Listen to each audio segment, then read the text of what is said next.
सवेरा वसूल कीजिए। और साथ साथ ये कि शायद आज मजीद 4 चांद लग जाते अगर यहाँ पर हमारी टीम होती और हमारे ही पास फाइनल हो रहा होता, तो शायद आज जो हम डिस्कस कर रहे हैं उसके जज्बात और तासुरात बड़े मुख्तलिफ होते। आज के मैच को कैसा देखा आपने? तीसरी बार लिफ्ट कर रहा है भारत चैंपियंस ट्रॉफी, और हम होस्ट होते हुए भी पूल मैचेस से ही बाहर हो गए। सबसे पहले तो thank you Kiran, thanks a lot for the appreciation. And honestly speaking एक बहुत मुश्किल काम होता है ये। डॉक्टर नुमानियाज आपके बराबर बैठे हैं, वो आपको अच्छी तरह बताएंगे। जब आपकी टीम एक टूर्नामेंट से निकल जाती है और फिर उस पूरी ट्रांसमिशन को लेकर चलना, एक बेगानी शादी में अब्दुल्ला दीवाना बन के घूमना, इट इज़ वेरी टफ। मगर आज के अगर मैं फाइनल की बात करूँ, so what an amazing final. ये दोनों वो टीम्स थी जिनकी बहुत अच्छी परफॉर्मेंस थी ऑल ओवर चैंपियंस ट्रॉफी। और जब इन दोनों का फाइनल ये हुआ कि हाँ जी न्यूजीलैंड और इंडिया खेलेगी, तो ये सबको पता था कि this would be the best match of champions trophy, और वही हुआ। दोनों टीम्स अपनी उम्मीदों पे पूरी उतरी, हम सबकी उम्मीदों पे पूरी उतरी, और जिस तरह एक वेल फॉट जीत हासिल की टीम इंडिया ने।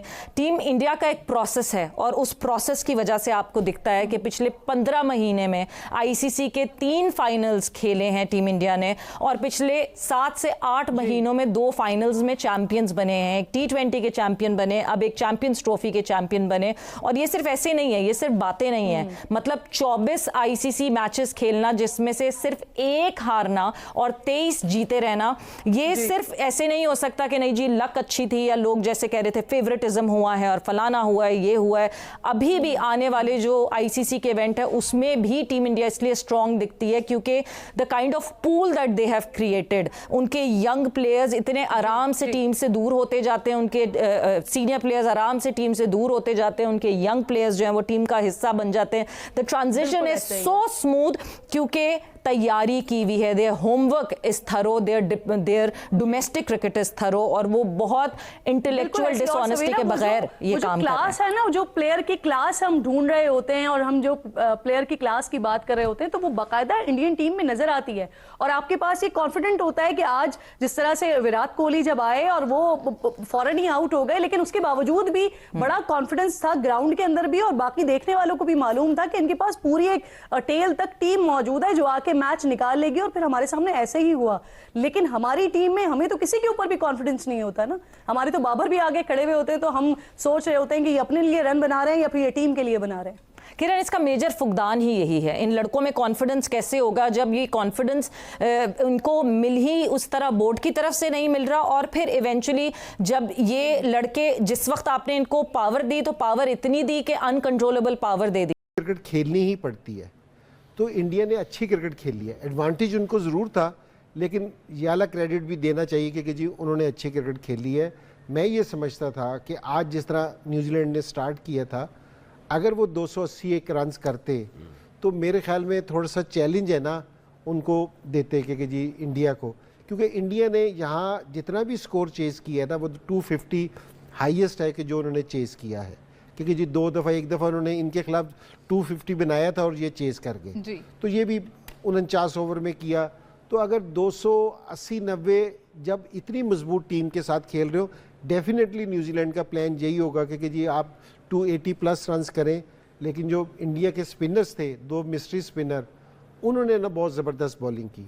और इंडिया की जो इस जीत में है ना, इस जीत में तो मेरा ये ख्याल है कि उनकी ऑलराउंड परफॉर्मेंस बड़ी ज़बरदस्त थी। अगर बैट्समैनों ने अच्छी परफॉर्मेंस दी है तो साथ बॉलर्स ने भी उतनी परफॉर्मेंस अच्छी दी है। अगर ये बॉलर्स अगर 280+ करा देते तो बैटिंग पे बहुत प्रेशर आना था, तो बैटिंग पे भी इन्होंने प्रेशर नहीं आने दिया। और मेन जो ऑब्जेक्टिव है ना, हम बैटिंग की बात कर रहे हैं, लेकिन इनके बॉलर्स ने, क्योंकि जी हम है ना रोहित शर्मा का जिक्र करते हैं, हम विराट कोहली का जिक्र करते हैं या दूसरे बैट्समैनों का, लेकिन मेरे ख्याल में कि जो इस टूर्नामेंट में मेन जीतने की वजह है तो वो इनका स्पिन अटैक था, क्योंकि ये उनसे इनके 4 स्पिनर्स थे।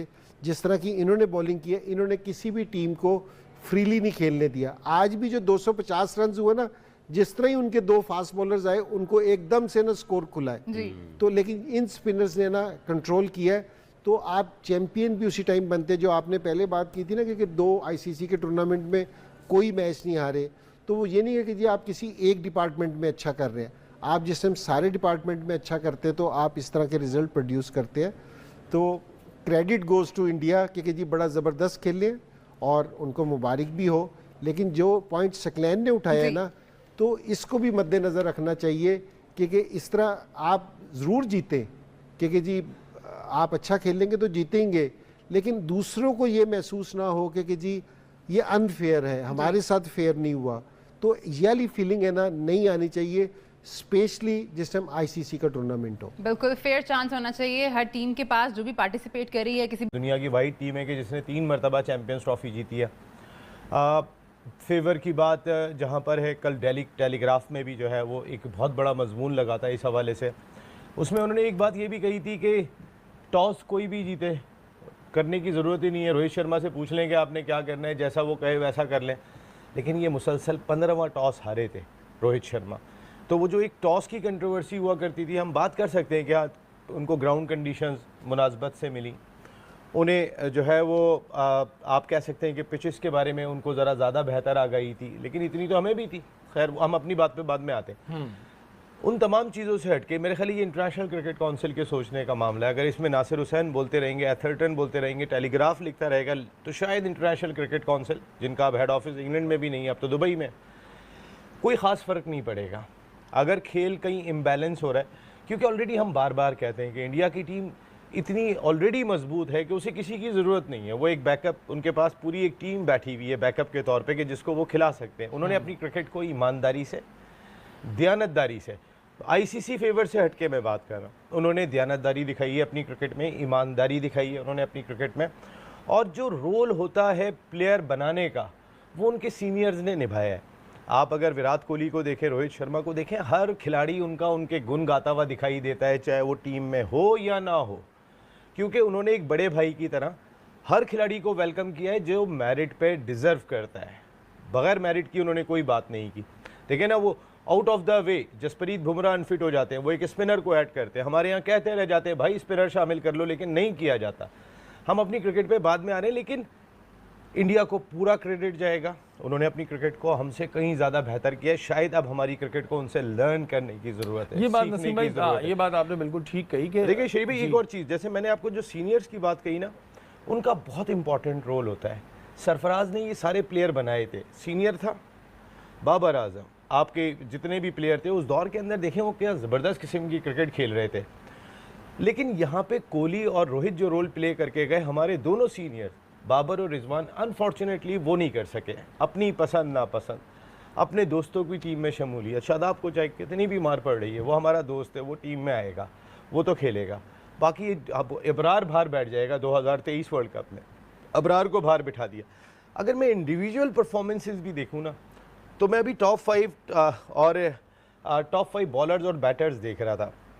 टॉप 5 बॉलर्स और बैटर्स में तो खैर हमारा दूर दूर तक कोई निशान नहीं। पहले कहा हमारे वाले हैं कहाँ पे, हमारे तो मुल्क में हो रहा था ये चैंपियंस ट्रॉफी के, तो हम मेज़बान थे।